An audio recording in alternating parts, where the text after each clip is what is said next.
Hi viewers, welcome to Telugu world.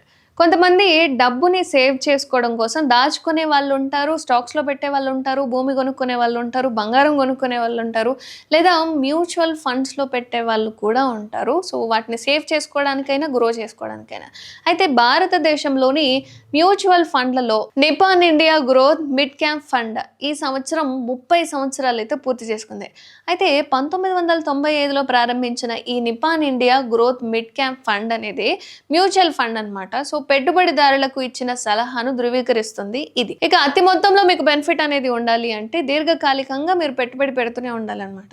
అయితే Nippon India growth mid cap fund అనేది 3 దశాబ్దాల ప్రయాణంలో అత్యుత్తమ పనితీరు కనబరిచిన నిధుల్లో ఇది కూడా ఒకటి. ప్రారంభం నుంచి 22.2% కాంపౌండ్ వార్షిక వృద్ధి రేటును ఉత్పత్తి చేస్తూ వచ్చింది. ఇక దీనిని దృష్టిలో ఉంచుకుంటే మీరు ఫండ్ ప్రారంభంలోనే 1,00,000 ఒకేసారి పెట్టుబడి పెట్టుంటే మీరు పెట్టుబడి పెట్టిన నేడు 4 కోట్లకు పైగా ఉండేది. అంటే స్టార్టింగ్లో ఎవరైతే పెట్టుంటారో వాళ్ళకి ఈ రోజు పరిస్థితి చెప్తున్నా. ఇక Edelweiss, Kotak mutual fund, Invesco mutual fund వంటి ఈ మిడ్ క్యాప్ ఫండ్లు కూడా గత 10 ఏళ్లలో 17%, 19% వరకు ఆకట్టుకునే రాబడిని అందించాయి. ఇక Nippon India growth mid cap fund అనేది పరిశ్రమలోని పురాతన ఫండ్లలో కూడా ఒకటి. అలాగే సగటు కంటే ఎక్కువ వృద్ధిని అందించే, కాలక్రమేణా మంచి రాబడిని అందించే సామర్థ్యాన్ని కలిగి ఉన్న కంపెనీల్లో పెట్టుబడి పెట్టాము అంటే ఇది కూడా ఒకటనమాట.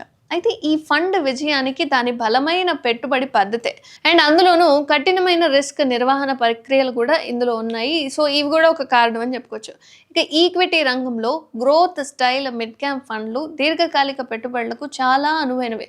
మీరు ఎప్పుడైనా పెట్టుబడి పెట్టాలి అనుకుంటే ఈ మ్యూచువల్ ఫండ్స్లో పెట్టేయచ్చు. అలాగే అవి మూలధన పెరుగుదలకు ప్రాధాన్యతనిస్తాయి. అందుకే పెట్టుబడిదారులు కాలక్రమేణా తమ పెట్టుబడుల విలువల్లో స్థిరమైన పెరుగుదలను చూస్తూ ఉంటారు. సో అప్ అండ్ డౌన్స్ ఉన్నాయి అంటే ఎవరు సాహసించరు. ఇంకా మిడ్ క్యాప్ ఫండ్లు వివిధ రకాల స్టాక్లలో పెట్టుబడి పెట్టడం ద్వారా వైవిధ్యతను అందిస్తాయి. ఇక రిస్క్ను తగ్గించడంలో సహాయపడతాయి కూడా. ఇక Nippon India growth mid cap fund అనేది ఆర్థిక రంగానికి అత్యధికంగా ఎక్స్పోజర్ను కలిగి ఉంటుంది.